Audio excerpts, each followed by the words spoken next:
میرا جینا میرا مرنا الہی تیری خاطر ہو. بسم الله الرحمن الرحيم والصلاة والسلام على سيد الأنبياء خاتم الأنبياء والمرسلين وعلى آله وأصحابه وأزواجه وذرياته وأهل بيته أجمعين، أما بعد. وعن أبي زيد أسامة بن زيد بن حارثة مولى رسول الله صلى الله عليه وسلم وحبه وابن حبه رضي الله عنهما قال: أرسلت بنت النبي صلى الله عليه وسلم إن ابني قد احتضر فاشهدنا، فأرسل يقرئ السلام ويقول إن لله ما أخذ وله ما أعطى وكل شيء عنده بأجل مسمى فلتصبر ولتحتسب. فأرسلت إليه تقسم عليه ليأتينها، فقام ومعه سعد بن عبادة ومعاذ بن جبل وأبي بن كعب وزيد بن ثابت ورجال رضي الله عنهم، فرفع إلى رسول الله صلى الله عليه وسلم الصبي فأقعده في حجره ونفسه تقعقع ففاضت عيناه، فقال سعد: يا رسول الله ما هذا؟ فقال: هذه رحمة جعلها الله تعالى في قلوب عباده، وفي رواية في قلوب من شاء من عباده، وإنما يرحم الله من عباده الرحماء. متفق عليه. ومعنى تقعقع تتحرك وتضطرب. بات چل رہی ہے صبر کی، باب الصبر یعنی صبر کا بیان چل رہا ہے.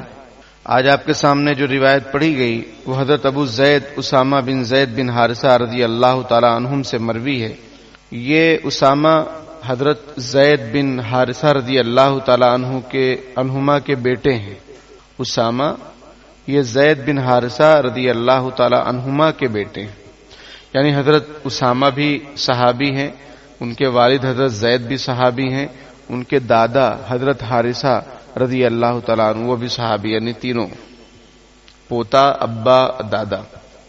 یہ زید بن حارثہ رضی اللہ تعالیٰ عنہما وہی ہیں جو بچوں میں جو غلاموں میں اسلام قبول کرنے والوں میں پہلے ہیں. آپ نے سنا ہوگا نا کہ بچوں میں سب سے پہلے اسلام حضرت علی رضی اللہ تعالیٰ عنہ نے قبول کیا، عورتوں میں حضرت خدیجہ رضی اللہ تعالیٰ عنہ، اور غلاموں میں حضرت زید بن حارثہ رضی اللہ تعالیٰ عنہ نے اسلام قبول کیا تھا. یہ غلام نہیں تھے، یہ تو بڑے اچھے خاندان سے تعلق رکھتے تھے، لیکن دشمنوں نے ان کے گھر والوں پر حملہ کیا اور جس طریقے سے صہیب رومی رضی اللہ تعالیٰ عنہ کا ذکر ہوا تھا، اسی طریقے سے ان کا بھی معاملہ ہے کہ ان کو مکے میں لا کر بیچ دیا گیا. حضرت خدیجہ رضی اللہ تعالیٰ عنہ کے پاس یہ تھے. جب نبی اکرم صلی اللہ علیہ وسلم کی شادی حضرت خدیجہ رضی اللہ تعالیٰ عنہ سے ہوئی تو حضرت خدیجہ رضی اللہ تعالیٰ عنہ نے حضرت زید کو نبی اکرم صلی اللہ علیہ وسلم کو گفٹ کر دیا کہ آپ کے پاس رہیں گے، خدمت کریں گے. اب لوگوں نے دیکھا کہ یہ تو حضور کے پاس رہتے ہیں، تو ان کے ابا اور چچا حضرت زید کے یہ تلاش میں تھے کہ زید میرا بیٹا کہاں چلا گیا. تو ان کو پتہ چلا کہ مکے میں ہے اور وہ حضرت محمد صلی اللہ علیہ وسلم کے پاس ہیں. وہ لوگ آئے لینے کے لیے. حضور نے فرمایا کہ اگر بچہ آپ کے ساتھ جانا چاہے تو جا سکتا ہے. آپ صلی اللہ علیہ وسلم نے حضرت زید کو بلایا اور پوچھا کہ یہ کون ہے؟ فرمایا کہ یہ میرے والد ہیں. پوچھا یہ کون ہے؟ بولے میرے چچا ہیں. حضور نے فرمایا آپ جانا چاہتے ہیں؟ انہوں نے کہا نہیں، میں جانا نہیں چاہتا، میں تو آپ کو چاہتا ہوں. تب ان کے ابا اور چچا کیا کریں، انہوں نے چھوڑ دیا. تو حضور علیہ السلام نے فرمایا کہ آج سے زید میرا بیٹا ہے. تو پھر لوگوں میں مشہور ہو گیا زید بن محمد. لوگ کہنے لگے تو پھر قرآن نازل ہوا: ما کان محمد ابا احد من رجالکم ولکن رسول اللہ وخاتم النبیین، کہ محمد صلی اللہ علیہ وسلم تم میں سے کسی کے ابا نہیں ہیں، وہ رسول اللہ ہیں اور خاتم النبیین ہیں. پھر قرآن دوسری جگہ پر نازل ہوا: ادعوہم لآبائہم واقسط عند اللہ، کہ جو گود آپ لیتے ہیں، منہ بولا بیٹا بناتے ہیں، تو اس کے جو اصلی والد ہیں انہی کی طرف نسبت کرو، ابنیت کی، ولدیت کی، نہ کہ جس نے گود لیا ہے وہ اپنا نام ڈالے. یہ جائز نہیں ہے، حرام ہے. کیونکہ جس کا بچہ ہے اسی کے نام سے اس کو موسوم کرو اور لکھاؤ ہر جگہ، نکاح کے موقع پر بھی. نہ یہ کہ اب آپ نے گود لیا، چاہے بچہ ہو یا بچی، اب آپ جو ہے اس کو اپنا نام دے دے رہے ہیں، ولدیت میں سن آف میں یا ڈاٹر آف میں اپنا نام دے دے رہے ہیں. یہ جائز نہیں ہے، بہت بڑا گناہ ہے، جرم ہے. تو صحابہ کرام زید بن محمد کہنے لگے تو آیت نازل ہو گئی کہ بھائی ان کے اصلی والد کی طرف نسبت کرو، زید بن حارثہ، حضور کا نام مت لگاؤ ساتھ میں. منع کر دیا قرآن نے. آج بھی ہمارے معاشرے میں گود لینے کا بڑا چلن ہے. ایک آدھ دو سال شادی کو ہوئے، کچھ نہیں ہو رہا ہے تو گود لے لو. آپ صلی اللہ علیہ وسلم کی شادی کے بعد 5 سال بعد اولاد پیدا ہوئی اور ہم لوگ سوچتے بس جلدی سے. سمجھ میں آئی بات؟ یہ سوچ صحیح نہیں ہے. گود لینا اچھی چیز ہے لیکن اس کے بڑے مسائل ہیں اور وہ مسائل معلوم نہیں ہے لوگوں کو اور پھر الٹا سیدھا کرتے ہیں، گناہ میں مبتلا ہوتے ہیں. اور ان کو سمجھاؤ کہ بھائی آپ کا بیٹا نہیں ہے، آپ اس کے والد حقیقی نہیں ہیں، آپ کی کسٹڈی میں ہے، آپ کی سرپرستی میں ہے، لیکن وہ حقیقی بیٹا آپ کا نہیں ہے. اس لیے آپ اپنا نام مت ڈلواؤ. تو ناراض ہوتے لوگ، ارے ایسا کیسا؟ اور وہ بچے سے کہتے ہیں میں تمہارا ابا ہوں اور وہ تمہاری امی ہے، کہلواتے ہیں باقاعدہ. وہ بچہ اب بچہ ہے، وہ انہیں کو ابا کہتا رہتا ہے، جبکہ جائز نہیں ہے. سمجھ میں آئی؟ اس لیے جلد بازی نہیں کرنا چاہیے، صبر کرنا چاہیے. صبر کا پھل آج بھی میٹھا ہوتا ہے اور صبر کا ہی بیان چل رہا ہے. ہم لوگ سوچتے صبر کا پھل اب میٹھا نہیں ہوتا. ہوتا ہے بھائی. کہ ہمارے ایک جاننے والے ہیں، آپ لوگ بھی جانتے ہوں گے، میں نام نہیں لیتا، 16 سال بعد بیٹی پیدا ہوئی. 16 سال بعد. رحمت تیری محنت میری کرتے رہو، یعنی دعا کرتے رہو، اللہ تعالیٰ سے سب کام ہو جائے گا. یہ کیا 1-2 سال ہوئے شادی کو ڈاکٹر کے پاس چلو، اس کے پاس اس کے پاس، علاج کروا کے اپنا کباڑا کرتے ہیں اور وہ بیوی کا بھی کباڑا کرتے ہیں. سب ری ایکشن ہوتا ہے دواؤں کا، اس کی صحت خراب ہوتی ہے. بھائی صبر سے کام لو، دعا کرو. دعا تو کوئی کر نہیں رہا ہے. نبیوں نے اولاد نہیں ہوئی تو انہوں نے دعائیں کی، رب لا تذرنی فردا وانت خیر الوارثین، کہ اللہ مجھے تنہا مت چھوڑیے. حضرت زکریا علیہ السلام دعا کر رہے ہیں، حضرت ابراہیم علیہ السلام دعا کر رہے ہیں، رب ہب لی من الصالحین، اے اللہ نیک صالح اولاد عطا فرما دیجیے. تو دعا کرنا چاہیے اللہ پاک سے. تو آیت نازل ہو گئی کہ ان کو زید بن محمد مت کہو، زید بن حارثہ کہو. تو صحابہ کرام نے پھر زید بن حارثہ کہنا شروع کر دیا. یہ رسول اللہ صلی اللہ علیہ وسلم کے غلام تھے حضرت زید، لیکن آپ صلی اللہ علیہ وسلم نے ان کو آزاد کر دیا. روایت میں ہے کہ مولا رسول اللہ صلی اللہ علیہ وسلم وحبہ وابن حبہ، اور یہ حضور کے محبوب ہیں. کون؟ حضرت اسامہ. اور ان کے ابا بھی محبوب ہیں. کس کے؟ رسول اللہ صلی اللہ علیہ وسلم کے. دیکھیے آپ صلی اللہ علیہ وسلم کی ذات بابرکت ایسی ہے کہ پوری دنیا ان سے محبت کرتی، لیکن آپ صلی اللہ علیہ وسلم ان لوگوں سے محبت فرماتے تھے، حضرت اسامہ سے، حضرت زید سے. اس لیے ان کا لقب ہے حب رسول اللہ، رسول اللہ صلی اللہ علیہ وسلم کے محبوب. کتنی بڑی سعادت اور شرف کی بات ہے. ایک مرتبہ نبی اکرم صلی اللہ علیہ وسلم نے اپنی ایک ران پر حضرت اسامہ کو بٹھایا اور ایک ران پر حضرت حسن رضی اللہ تعالیٰ عنہ کو بٹھایا اور دعا کی، اللہ میں ان دونوں سے محبت کرتا ہوں، جو ان سے محبت کرے آپ بھی ان سے محبت کیجیے.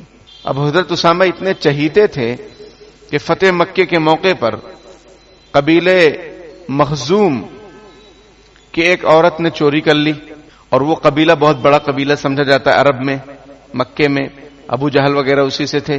مطلب یہ کہ بڑا پاورفل سمجھا جاتا تھا، سرداروں کا قبیلہ. اب عورت نے چوری کر لی، چوری ثابت ہو گئی. آپ صلی اللہ علیہ وسلم کی طرف سے آرڈر آ گیا کہ اس کے ہاتھ کاٹے جائیں گے، کیونکہ والسارق والسارقۃ فاقطعوا ایدیہما جزاء بما کسبا نکالا من اللہ، کہ چوری کرنے والا مرد یا چوری کرنے والی عورت اگر یہ چوری کرتے ہیں تو ان کے ہاتھوں کو کاٹو تاکہ لوگوں کے لیے عبرت ہو. اسلامی احکام اگر نافذ ہو جائیں کسی بھی کونے میں تو وہاں امن و شانتی کے سوا کچھ بھی نہیں ہوگا، وہاں امن و شانتی ہی شانتی رہے گی. زنا اگر کوئی کرے، اس کو اگر شادی شدہ ہے اس کو پتھر مار کے ختم کرو، اور اگر وہ شادی شدہ نہیں تو 100 کوڑے مارو. یہ اسلامی سزا ہے. اگر یہ نافذ ہو جائے تو بلاత్కాر کے کیس ختم ہو جائیں گے، ورنہ بلاత్కాر پہ بلاత్కాر ہو رہے ہیں. اخبارات میں دیکھیے. اللہ تعالی حفاظت فرمائے. بہرحال تو ایک عورت نے چوری کر لی، اب اس کا ہاتھ کاٹے جانے کا مسئلہ. لوگوں نے کہا کہ حضرت اسامہ کو بولو کہ سفارش کر دیں. آپ صلی اللہ علیہ وسلم کے سامنے کہہ دیں کہ عورت کا ہاتھ نہ کاٹے, بہت بڑے خاندان سے تعلق رکھتی ہے, بڑی رسوائی ہوگی. یہ جو بچے ہیں بیٹا آگے آ کے بیٹھو, آپ لوگ فرسٹ ہیں. دنیا کی نظر میں لیڈیز فرسٹ ہے, لیکن ہماری نظر میں یہ بچے فرسٹ ہیں. یہ ہمارے مستقبل ہیں. ان کو پیچھے کریں گے قوم پیچھے ہو جائے گی. سمجھ میں آئی بات؟ ان کو آگے کریں گے قوم انشاءاللہ آگے رہے گی. تو لوگوں نے کہا کہ اب کون سفارش کرے گا؟ سب نے کہا کہ حضرت اسامہ یہ بہت لاڈلے ہیں, محبوب ہیں حضور کے, ان سے کہا جائے سفارش کر دیں. وہ آئے سفارش کرنے کے لیے کہ اللہ کے رسول ایسا ہے ایسا ہے ایسا ہے. حضور نے فرمایا اتشفع فی حد من حدود اللہ, اے اسامہ تم اللہ کی حد میں, اللہ نے جو سزا بیان کی ہے اس میں تم سفارش کرتے ہو. اتنا ناراض ہوئے کہ حضرت اسامہ کے رونگٹے کھڑے ہو گئے, واپس آ گئے. حضور سخت ناراض ہوئے اور فرمایا آپ صلی اللہ علیہ وسلم نے کہ پہلے زمانے میں اور پہلی امتوں میں یہی ہوتا تھا, کوئی بڑا با اثر آدمی کوئی جرم کرتا اس کو چھپا دیا جاتا تھا, اور کوئی چھوٹا اور کمزور آدمی کوئی جرم کرتا اس کو سزا دی جاتی تھی. خدا کی قسم اگر فاطمہ بنت محمد بھی اگر چوری کرتی تو میں اس کے ہاتھ کاٹ دیتا. یہ آپ صلی اللہ علیہ وسلم کو فرمان. تو حضرت اسامہ وہ شخص ہیں, اور ان کے والد حضرت زید بن حارثہ رضی اللہ تعالیٰ عنہ کا ذکر میں نے ابھی کیا آپ کے سامنے. یہ روایت کرتے ہیں کہ نبی اکرم صلی اللہ علیہ وسلم کی ایک بیٹی نے آپ صلی اللہ علیہ وسلم کو پیغام بھیجا. اب یہ بیٹی کون ہے؟ محدثین فرماتے ہیں حضرت زینب رضی اللہ تعالیٰ عنہ ہیں, جو آپ صلی اللہ علیہ وسلم کی بڑی بیٹی ہیں. سب سے بڑی بیٹی حضرت زینب, پھر رقیہ, پھر ام کلثوم, اور پھر نمبر 4 پر حضرت فاطمہ رضی اللہ تعالیٰ عنہ. انہوں نے پیغام بھیجا حضرت زینب رضی اللہ تعالیٰ عنہ نے کہ اللہ کے رسول میرے بیٹے کے انتقال کا وقت قریب ہے, آپ تشریف لائیں. آپ صلی اللہ علیہ وسلم نے ان کو پیغام بھجوا دیا کہ میرا سلام کہو زینب کو, اور کہو کہ ان للہ ما اخذ, اللہ ہی کا ہے جو اس نے لیا, وَلَهُ مَا أَعْطَى, اور اسی کا ہے جو اس نے دیا. یعنی اللہ نے دیا ہے اور اللہ ہی لے رہے ہیں. وہ اللہ کی طرف سے ایک نعمت تھی بیٹا, اب اللہ تعالیٰ اس کو لے رہے ہیں یا پھر دے رہے ہیں, تو سب کچھ اللہ کی ملکیت میں ہے. وَكُلُّ شَيْءٍ عِندَهُ بِأَجَلٍ مُّسَمًّى, اور ہر چیز کا ایک وقت مقرر ہے. موت کا وقت مقرر ہے, بچے کی موت کا وقت آ چکا ہے, اب صبر سے کام لیں. فَلْتَصْبِرْ وَلْتَحْتَسِبْ, صبر کرو اور ثواب کی امید رکھو. صبر کرو اس پر کہ تکلیف ہو رہی ہے, اور ثواب کی امید اس پر رکھو کہ میں بیٹے کی موت پر صبر کروں گی تو اللہ تعالیٰ مجھے بہت اس کا اجر ثواب عطا فرمائیں گے. حدیث شریف میں بھی ہے کہ جب کسی کے بچے کا انتقال ہوتا ہے تو اللہ تعالیٰ فرشتوں سے پوچھتے ہیں کہ میرے بندے نے کیا کیا, انتقال کے بعد میرے بندے نے کیا کیا, الٹا سیدھا بولا یا پھر اللہ کی حمد و ثنا بیان کیا. فرشتے کہتے ہیں کہ اس نے تو انا للہ و انا الیہ راجعون پڑھا اور وہ راضی ہے آپ کے فیصلے پر, اور آپ کی اس بندے نے تعریف کی. اللہ تعالیٰ فرماتے ہیں جنت میں بیت الحمد بنا دو, حمد والا گھر, تعریف والا گھر, اس کے نام میرے بندے کے نام سے بنا دو جنت میں, کیونکہ اس نے میری تعریف کی ایسی مصیبت کے موقع پر, تو اس کے لیے بیت الحمد بنا دو. تو بہت بڑا اجر و ثواب ہے. تو حضور علیہ الصلوۃ والسلام نے حضرت زینب رضی اللہ تعالیٰ عنہ کو پیغام بھجوا دیا کہ اللہ نے دیا تھا, اللہ لے رہے ہیں, صبر کرو صبر کرو. اور چونکہ آپ صلی اللہ علیہ وسلم بڑے نرم دل تھے, اور آپ آتے آپ سے صبر مطلب برداشت نہیں ہوتا, آنکھوں سے آنسو وغیرہ آتے, تو ان لوگوں کو پھر صبر کرنا مشکل ہو جاتا, کیونکہ جب بڑا گھر کا صبر نہیں کر پاتا ہے تو چھوٹے لوگوں کو اور مشکل ہوتا ہے صبر کرنا. لیکن بڑا اگر ہمت کر لے تو پھر جو نیچے والے ہیں ان کو بھی ہمت مل جاتی. بہرحال لیکن حضرت زینب رضی اللہ تعالیٰ عنہ نے پھر سے پیغام بھجوایا اور قسم دی کہ آپ کو قسم ہے آئیے, چونکہ حضور کی بیٹی ہیں, اور معاملہ یہاں حضرت زینب رضی اللہ تعالیٰ عنہ کے ایک قول کے مطابق بیٹا, اس کا نام علی تھا, اس کے انتقال کا وقت قریب تھا, اس کا معاملہ ہے. ایک قول کے مطابق بیٹی تھی وہ جس کا انتقال کا وقت قریب تھا, اس بیٹی تھی, اس کا نام حضرت امامہ رضی اللہ تعالی عنہا ہے ان کا نام، اور وہ اس وقت موت کے قریب ہو گئی تھیں لیکن پھر زندہ رہیں، اور حضرت علی رضی اللہ تعالیٰ عنہ نے ان سے شادی کی آگے چل کے، اور پھر وہ زندہ رہ گئی حضور کے کمالات کی وجہ سے، برکات کی وجہ سے۔ سمجھ میں آئی بات کہ بھائی کسی کا وقت ایسا ہوتا ہے کبھی کبھی۔ شیخ سعدی رحمۃ اللہ نے لکھا ہے کہ بیمار کے پاس ایک آدمی رات بھر بیٹھ کر روتا رہا، صبح ہوئی بیمار اچھا ہوا ہے، رونے والا انتقال کر گیا۔ صبح ہوئی وہ بیمار اچھا ہو گیا، یہ جو رو رہا تھا اس کا انتقال ہو گیا۔ تو ایسا کبھی ہوتا ہے۔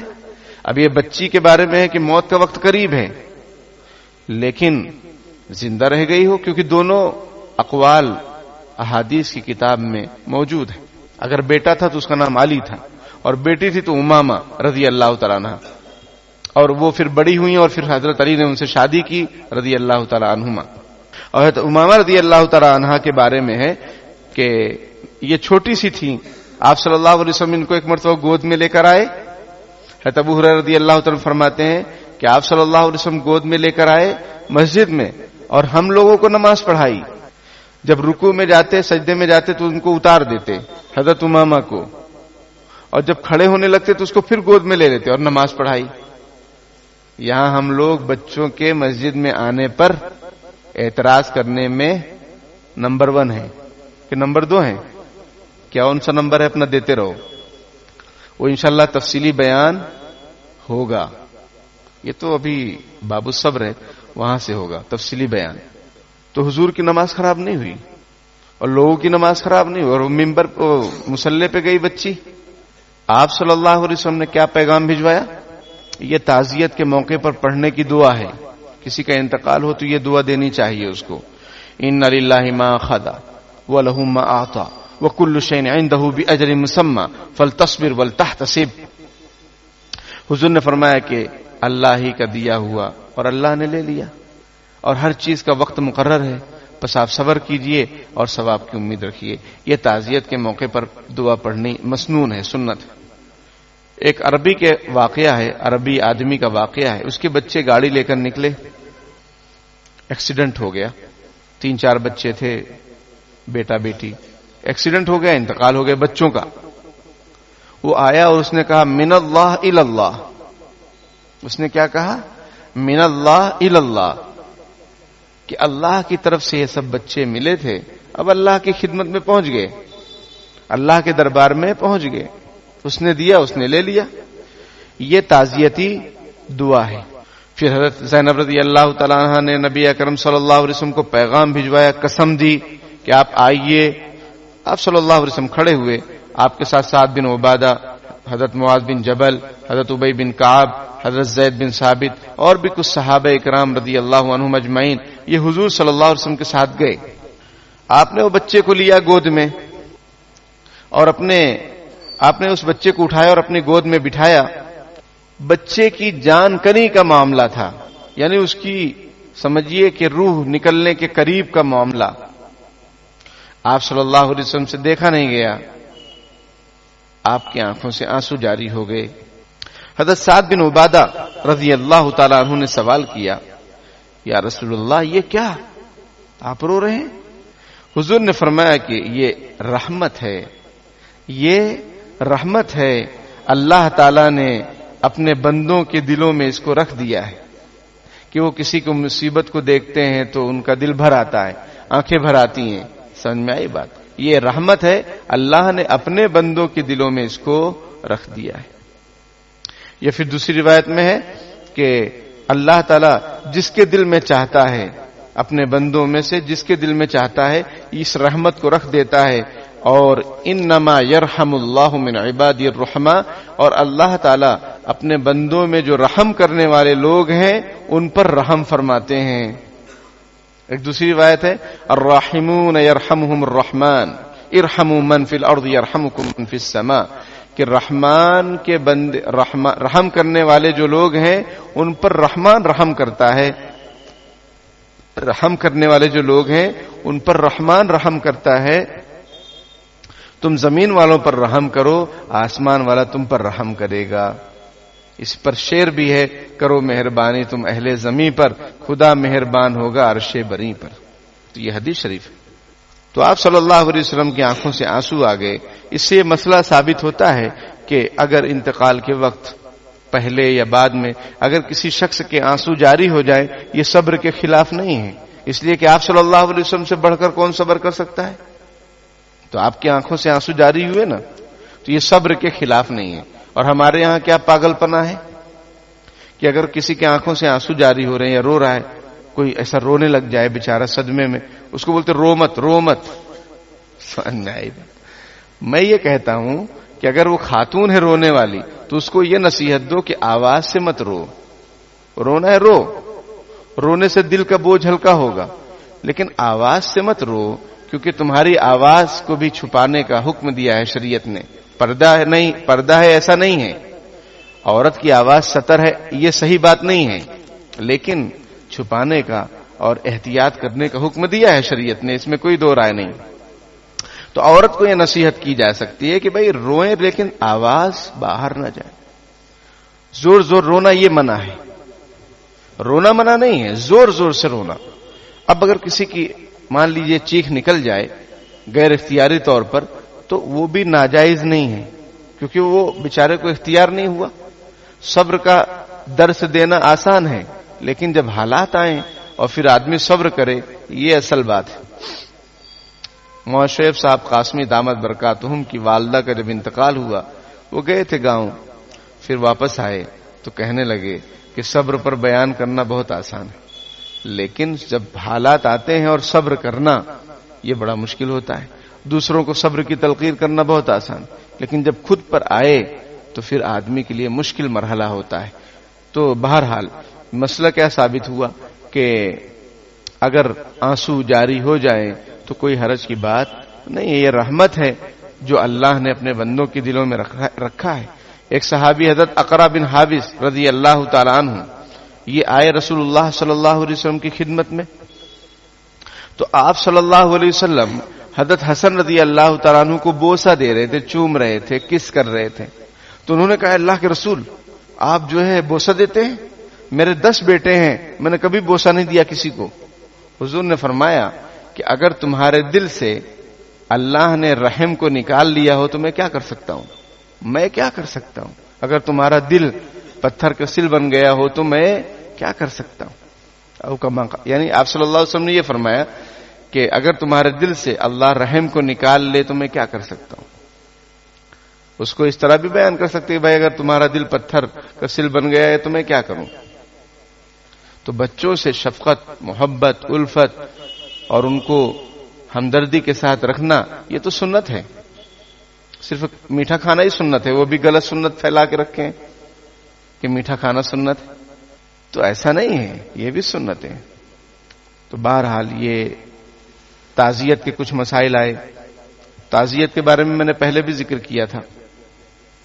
تو اس وقت کیا کہنا چاہیے، کسی کے ہاں گئے تسلی دینے کے لیے، تعزیت کرنے کے لیے، تو بولیں گے کیا؟ تو یہ دعا ہے، یہ دعا ہے، اور اگر یہ دعا یاد نہ ہو تو ترجمہ یاد رکھو، وہی بول دو سامنے والے کو، تو اس سے سامنے والے کو سکون ملتا ہے. اللہ تعالی عمل کی توفیق عطا فرمائے.